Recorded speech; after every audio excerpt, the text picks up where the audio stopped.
Dios los bendiga, hermanos. Estamos en la cuarta entrega de la serie ¿Por qué nuestras oraciones son estorbadas? Y cuando la iniciamos, hablamos de cerca de 21 situaciones en las cuales se podría neutralizar las oraciones de un creyente. Pero en honor a la verdad, podría haber muchas más, pues el principio para que la oración intercesora de un nacido de nuevo pierda fuerza y simplemente se vuelva un ejercicio religioso, es acudir con pecado sin confesar, o digamos, pecado al cual, sabiendo que es cotidiano en nuestra vida, no estamos realizando un sano esfuerzo en el Señor para erradicarlo de nuestro quehacer cotidiano. Una vez escuché de un teólogo muy centrado una comparación aplicada a la oración ante el Padre Celestial. En esencia decía algo así como que no hay Padre terrenal que verdaderamente ame a su Hijo, que no se esfuerce en ayudarle cuando aprecia sinceras lágrimas de dolor o de angustia en su rostro. Pero a su vez recordemos que el Altísimo, una de las cosas que no puede hacer es quebrantar él mismo su ley moral, pues si así hiciera, perdería categoría de divino. Recordemos lo que inspiró el Espíritu Santo al profeta Isaías. Se lo voy a leer en una versión Nueva Biblia. Escuchen ahora, no es que el Señor se haya debilitado tanto que no pueda salvarnos, ni se ha hecho sordo que no puede escucharnos cuando claman. El problema está en que sus pecados los han separado de Dios. Por causa del pecado, Él ha escondido su rostro de ustedes y ya no quiero escucharlos, porque las manos de ustedes están llenas de sangre por los crímenes que han cometido. Y sobre todo eso, mienten y murmuran y se oponen al bien. Registrado en el capítulo 59, versículo 1 al 3. Y hemos estado entregando casos específicos de oponernos al bien. Hemos hablado de 8 en total. Recordémoslo brevemente. El primero, pedir mal para deleites o digamos situaciones pecaminosas, y lo fundamentamos en Santiago capítulo 4, versículo 3. Segundo, pedir algo sin sentido común, y revisamos Eclesiastés capítulo 8, versículo 6, y agregamos que pedir algo que sí podría ser, pero desearlo que se nos entregue en un tiempo incorrecto, y así estar orando no va a mover la voluntad divina a nuestro favor. Tercero, recordemos que pedir estando en pecado sin resolver ante quien corresponda neutralizaba la esencia y el sentido del orar. Cuarto, recordemos que cuando se duda del poder de Dios y pedimos como si fuéramos ondas de mar, al estilo incrédulo, oscilando entre la fe y grosera incredulidad, nuestras oraciones se verán neutralizadas. Y revisamos en aquella oportunidad Santiago capítulo 1, versículo del 6 al 7. Quinto, recordemos que cuando vivimos en primera instancia para agradar a los seres humanos y a nosotros mismos, dejándole al Altísimo con sobras y más sobras, caso que en su momento fue denunciado por el profeta Malaquías en el capítulo 1, versículo del 7 al 9, cuando así hacemos nosotros, neutralizamos nuestras oraciones. Sexto, recordamos que se neutraliza la oración intercedora del creyente cuando es indolente ante el sufrimiento ajeno, cuando nos negamos a asimilar el ejemplo que enseñó el Señor Jesús con respecto del samaritano y cimentamos en el Proverbio capítulo 21, versículo 13, el que cierra su oído al clamor del pobre, también él clamará y no será oído. 7. También revisamos que se ve neutralizada la oración intercesora cuando se está apartado de Dios, desechando consejos directos de las Escrituras y tomando a la ligera los consejos y exhortaciones de los propios pastores, maestros y discipuladores. Y habíamos llegado a afirmar en el 8º que cuando se adopta una forma violenta de vivir, sea física, ojo, aquí no incluye la violencia legal que se le permite a una autoridad que ejerce su obligación legal de corregir a alguien que se ha salido del camino virtuoso. Vuelvo a repetir, y aquí una forma violenta de vivir, sea física, pero también hablamos y fundamentamos que usar la lengua para incentivar incendios en relaciones interpersonales en forma de chismes, difamaciones o asusando contradicciones, todo esto deteriora la fuerza de la oración de quien así se comporte. Hoy vamos a tocar 2 casos que tienen que ver con el ámbito del hogar, el núcleo primigenio de toda sociedad humana. Sin más preámbulo, vayamos a ver el primer caso. Sería el 9º.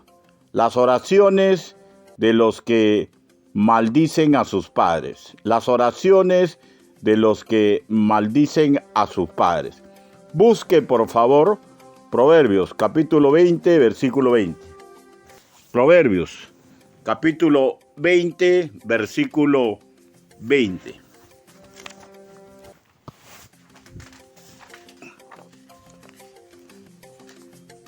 Y la palabra del Señor dice así: a que maldice a su padre o a su madre, se le apagará su lámpara en oscuridad tenebrosa. Volveré a leerlo.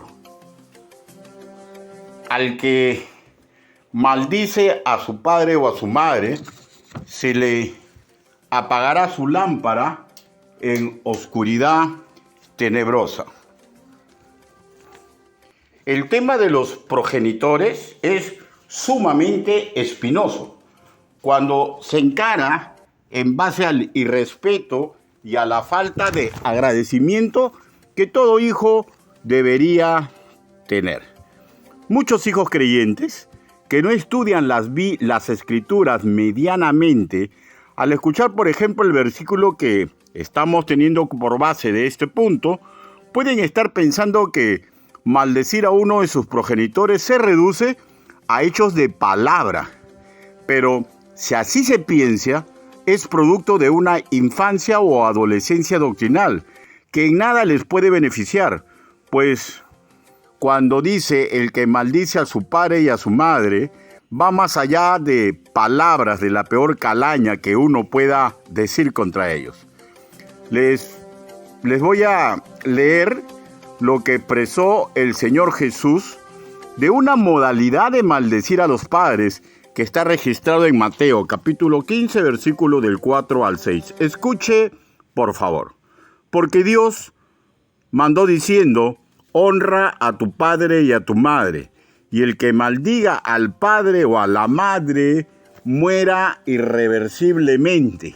Notemos que se remite al Antiguo Testamento e inmediatamente le da conexión al no proveer con nada a sus progenitores que tienen necesidad de ayuda económica.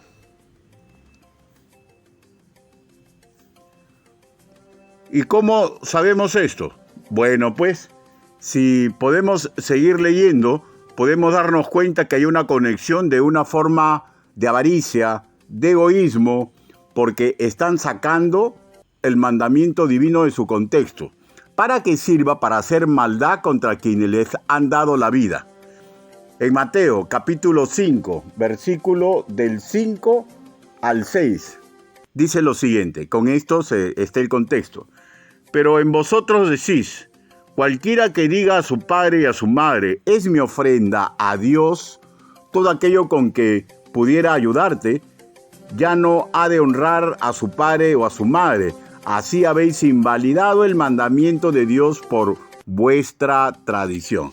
Esta última frase, por vuestra tradición, implica que lo que ellos estaban haciendo era una tradición contraria al espíritu y a la virtud que Dios quería con que los hijos traten a los padres. Implicaba que maestros religiosos los estaban incentivando a sus educandos para no darle a los padres. ¿Y cuál era el motivo? para ellos obtener más. O sea, ¿y cómo funciona esto? El hijo avaro, pero miedoso de religioso, repartía porque no le daba al padre y él se agarraba una parte y de todas maneras le daba al religioso porque le tenía miedo. O sea, imaginémonos a qué nivel era esa tradición que prácticamente dejaba de lado todo el sentido de la palabra del Señor. La segunda parte del proverbio en estudio, se le apagará su lámpara en oscuridad tenebrosa, forma parte de la versatilidad del estilo de Salomón para escribir lo mismo escrito mucho antes en Éxodo, capítulo 20, versículo 12, y muchísimo después en Efesios, capítulo 6, versículo 2. ¿De qué estamos hablando? Que quien no honre a alguno de sus progenitores será reo de muerte o de situación sinónimo a ella.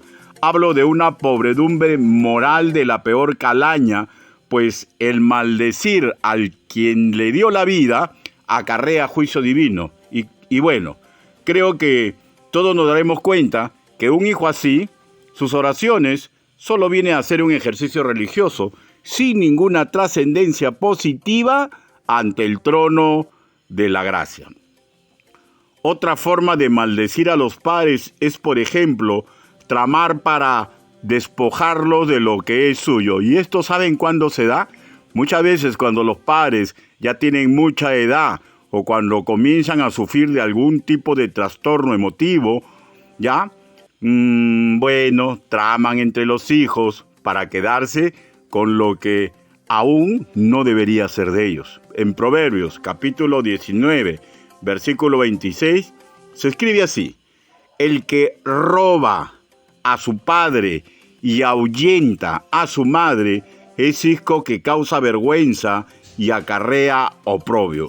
Un joven que juegue con fuego en las relaciones con quien les dio la vida o en las relaciones con quienes los han criado sin ser sus padres biológicos, entorpece sus intercesiones ante el trono de la gracia. Veamos un caso más que tiene que ver dentro de un hogar, pero ahora a la pareja matrimonial. 10. Cuando un esposo groseramente no le está dando un cariño honorable a su esposa. Cuando un esposo groseramente no le está dando un cariño honorable a su esposa. Busquemos primera carta del apóstol Pedro, capítulo 3, versículo 7.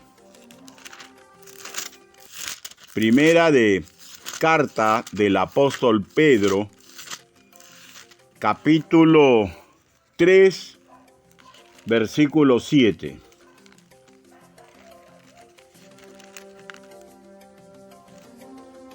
Y dice la palabra de nuestro Señor: vosotros, maridos, igualmente vivid con ellas sabiamente, dando honor a la mujer como a vaso más frágil y como a coherederas de la gracia de la vida, para que vuestras oraciones no tenga estorbo. Ojo, que dice vaso más frágil, no dice que solamente la mujer es frágil. Pero bueno, para darnos una mejor idea, con la forma actual de hablar, permítame que les lea este mismo versículo, pero en una versión católica que se denomina Biblia Latinoamericana.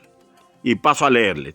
Y ustedes, maridos, sean a su vez comprensivos en la vida común, sabiendo que sus compañeras son seres más delicados y que ambos comparten la gracia que lleva la vida.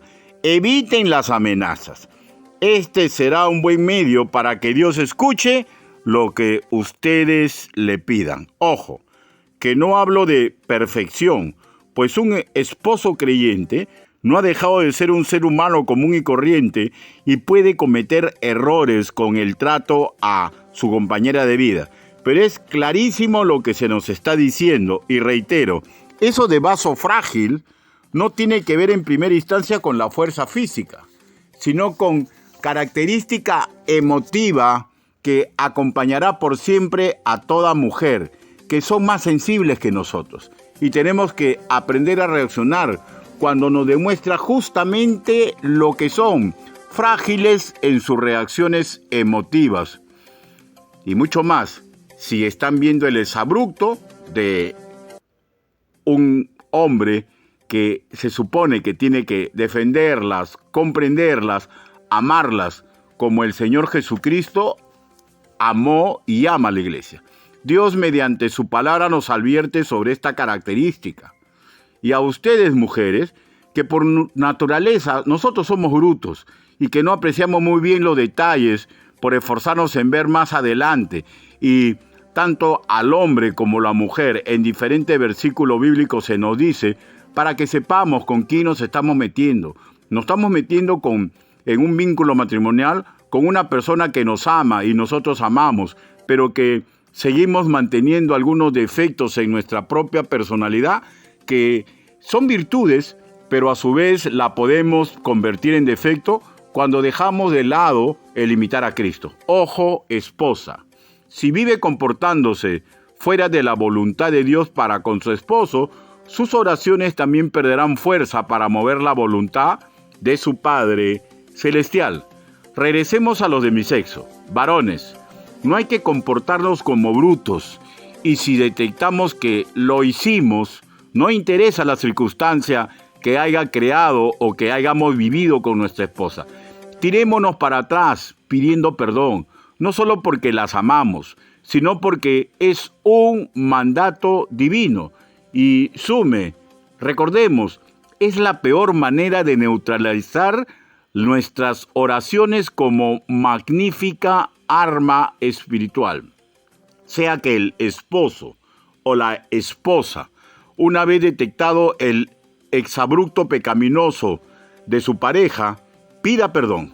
Cuidado, otro obstáculo insuperable para la oración efectiva de un creyente es negarse a perdonar, y si así, crecerá raíz de amargura en quien no perdona, que no solamente neutralizará una oración, le quitará la paz cotidiana, que es una herencia divina para todo creyente en este mundo. Ojo, si pero menciona al esposo, es para que recordemos nuestro papel fundamental en ayudar a nuestras esposas a que la visión divina se cumpla en ellas. Es un recordatorio de nuestro papel como defensores y ayudadores en nuestro hogar.